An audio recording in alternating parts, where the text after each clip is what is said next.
Broadcasting live from the Mary Kate's 529 studio in beautiful sunny Orlando, Florida. Welcome to the Ramsey Show, where debt is dumb, cash is king, and the paid-off home mortgage has taken the place of the BMW as the status symbol of choice. That is, of course, unless you live in your dad's basement and your girlfriend is a billionaire, in which case that is the status symbol of choice. I am your host today, Dave Ramsey, sponsored by Mary Kate's 529 plan, and today I'll be taking your calls to talk about life, money, and fantasy football. A quick show update. Mary Kate's 529 team has moved from Dallas to Orlando and will now be selling missiles to Australia instead of Saudi Arabia. Casey, Raytheon, and Northrop Grumman can all kiss my ass. Our first caller today has transitioned from beef to the candy shop and is located in Hawaii. Hi, Beef. Hi, Dave. I'm in shambles. My assets are worthless.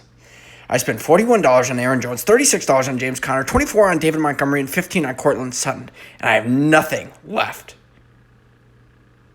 All right. I'm sorry to hear that. How many of those assets do you still own? One. Okay. Well, did you at least get a good return on that $116 that you just outlined? Well, I got $33 in a shitty team. Beef, candy shop. I think it might be time for a career change for you. Do you have a degree? Can you pass a drug test?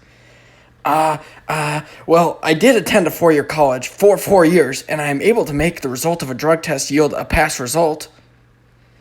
That seems like an oddly specific verbiage there. Stay on the line, I'll get you some help.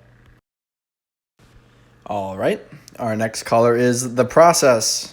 Howdy, Process, how are ya? Man, fuck The Process. The Process fucked me, okay? Listen, Dave, I lost all my friends by selling out a season ago and selling them out for Amway and Cutco. And I didn't even fucking win last year. Now all of a sudden, off the field, I'm broke too.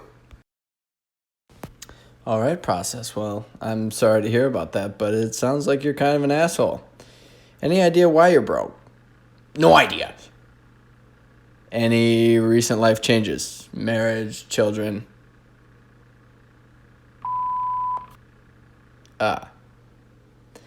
Okay, well, it looks like we got that one figured out. Best of luck to you this year, Process. Perhaps this is the year that Josh Jacobs is finally productive. Our next caller is with my... Dave, I'm suffering from addiction. I can't stop jerking off to my bell cow running backs. Well, I can understand that. Nothing beats a reliable running back tandem. Well, they aren't really reliable. CMC and JT have both missed time, and I'm afraid the Colts running game just isn't the same as it was last year. Well, it appears you have a very deep bench. As long as you don't keep starting the wrong guys, you should be fine. P.S. Your luck with the ladies should improve if you stop giving your closest friends cum rags and all sorts of jokes to make fun of you about in public. Thanks, Dave. Will do.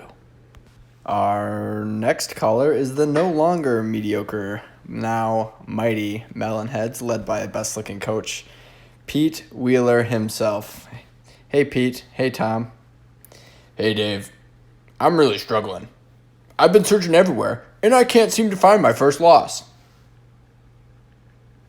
Fuck you, Tom. Take a look over at Titletown. You should be able to find plenty. On a more serious note, it's always a little scary when this time in the season the league leader is also the league leader in points. In the words of the great Paul Allen, the mighty Melonheads are now the target at which to shoot. Okay, speaking of points, our next caller is quietly booming from 6th place, proving that doing whatever it takes to get Kelsey on the squad every year is, in fact, an effective strategy. Hey there, Casey. How's it going? Dean! Well, after 15 years, I can honestly say I still have no fucking idea what that means. Dave, I'm having trouble balancing my portfolio. Every week it seems like I got a different player going off, and the others remain mediocre. An important lesson in investing. As I always say, that's why it's so important to invest in mutual funds instead of just single stocks. You know, in the words of the Vanguard founder, Jack Bogle, stop searching for the needle in the haystack. Just buy the haystack.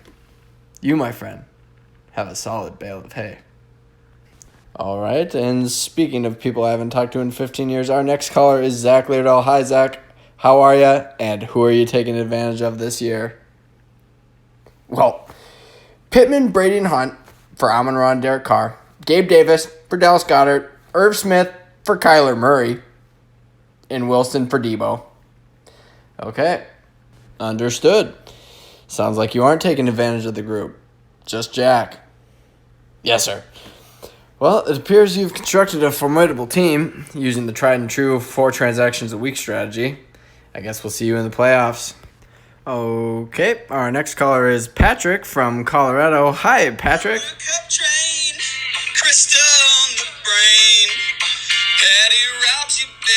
Patrick? Sorry, Dave. I just love that song.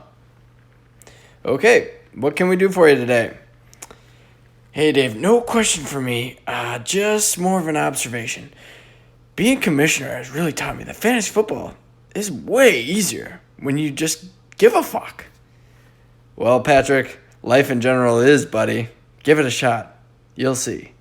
And as we close in on the end of the show, our next caller here has my vote for the most likely in the group to be next to conceive a child.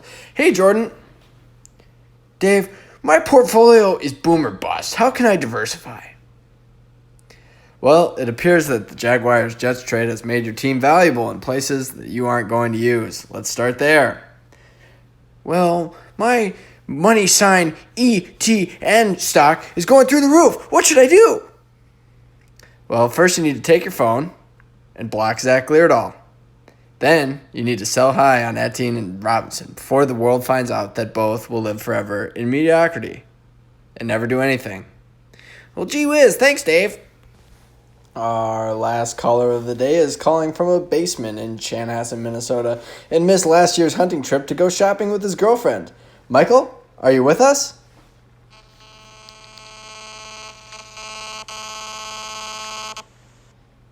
Faf?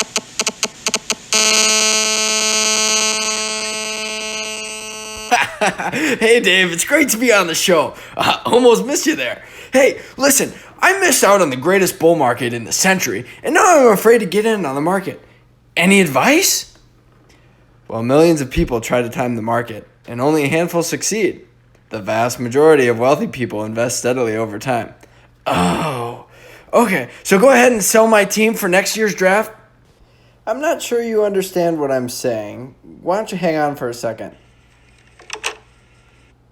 Okay, never mind then. Well, that does it for today, folks.